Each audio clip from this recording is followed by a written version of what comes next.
नमस्कार दोस्तों, कैसे हैं आप लोग। आई होप कि आप अच्छे होंगे। तो आज का हमारा टॉपिक है एक्सेल। जी हाँ, एक्सेल के बारे में आज बताने वाले हैं, एक्सेल के फार्मूला के बारे में। एक्सेल के फार्मूला को यूज करने के लिए 3 ट्रिक्स बताएंगे आज हम आपको, ठीक है। और लास्ट वाला जो ट्रिक्स है वो बहुत ही इंपॉर्टेंट है। आपको किसी चीज कोई भी फार्मूला को याद रखने की जरूरत नहीं है, बस ये ट्रिक आजमाए लें। आपकी किसी भी फार्मूला को याद रखना और कभी भूल जाते हैं, ये सारी टेंशन खत्म हो जाता है। तो आज का हमारा टॉपिक है एक्सेल फार्मूला। एक्सेल फार्मूला, ठीक है। फार्मूला, ठीक। एक्सेल फार्मूला देखिए, एक्सेल में होता क्या है, अक्सर हम जो हमारा रो होता है, जो कॉलम होता है, रो होता है, फार्मूला निकालने के लिए हम योग, उसका मान लिया कि योग निकालना है, ठीक है। योग निकालना है, योग निकालने के लिए हमें सम का इस्तेमाल करते हैं। सॉरी, पहले इक्वल टू, कोई भी फॉर्मूला इस्तेमाल करने से पहले, कोई भी ए टू जेड एक्सेल में कोई भी फॉर्मूला इस्तेमाल होता है तो पहले चिन्ह परिपाटी इक्वल यानी बराबर का चिन्ह दिया जाता है। उसके बाद हम डिसाइड करते हैं कि हमें क्या निकालना है, ठीक। कोई भी फॉर्मूला हो उसके लिए पहले बराबर का चिन्ह होना चाहिए, उसके बाद ये डिसाइड करना है कि हमें क्या निकालना है, उसके लिए क्या यूज करना है। अगर आपको योग निकालना है, ठीक है, तो आप क्या करते हैं, पहले सम लिखते हैं, ठीक है। लेकिन वो जो ट्रिक बताऊंगी ना, वो ये सब चीज लिखने की जरूरत नहीं है। सम लिखते हैं, ठीक है। और अगर एवरेज निकालना है यानी औसत निकालना है, ठीक, औसत निकालना है तो आप क्या करते हैं, इक्वल देते हैं, फिर एवरेज यहाँ लिखते हैं, ठीक, एवरेज लिखते हैं।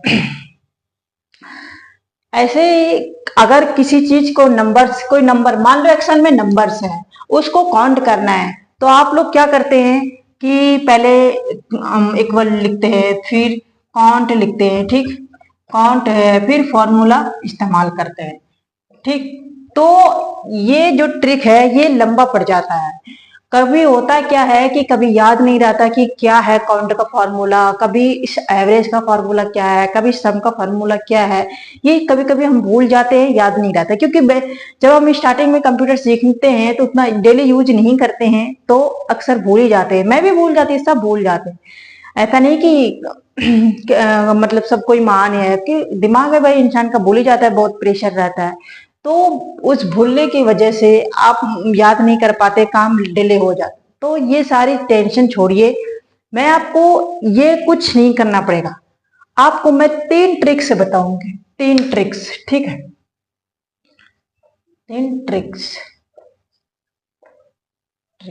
वो 3 ट्रिक्स आपको यूज करना है, इन सब में सारे चीज ऑटोमेटिकली हो जाएगा। देखिए आपको करना क्या है, करना ये है कि जब भी एक्सेल में कोई भी काम कीजिएगा, कोई भी चीज वर्क कीजिएगा, तो आपको किसी दूसरे फॉर्मूला या किसी दूसरे चीज के बारे में नहीं सोचना है।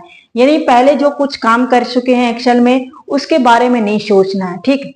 उसके बारे में नहीं सोचना है, जिस फॉर्मूला पे काम कर रहे हैं, जिस एक्सेल में जिस चीज निकालने के लिए आप काम कर रहे हैं, आप उसी चीज को ध्यान में रखिए।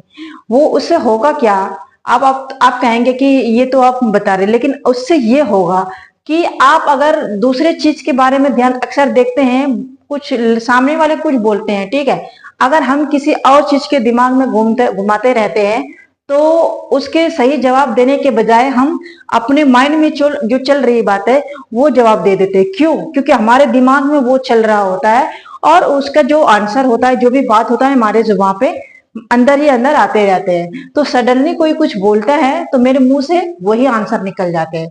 तो देखिए एक्सेल में क्या होता है कि दिमाग में आप काम कुछ कर रहे हैं, ठीक है, और एक्सेल में काम रियल में कुछ कर रहे हैं। जब फॉर्मूला लगाना होता है तो उस समय जो दिमाग में जिस टाइप का काम कर रहे हैं उसका मतलब कोई दूसरा फॉर्मूला की जगह काम कर रहे थे वहां पे, दूसरे मान लिया कि आज हम एवरेज निकाल रहे हैं, कल हम सम निकालने पे काम कर रहे थे, और कल के दिमाग में काम हम देख रहे हैं और रियल में एवरेज वाले पे काम कर रहे हैं।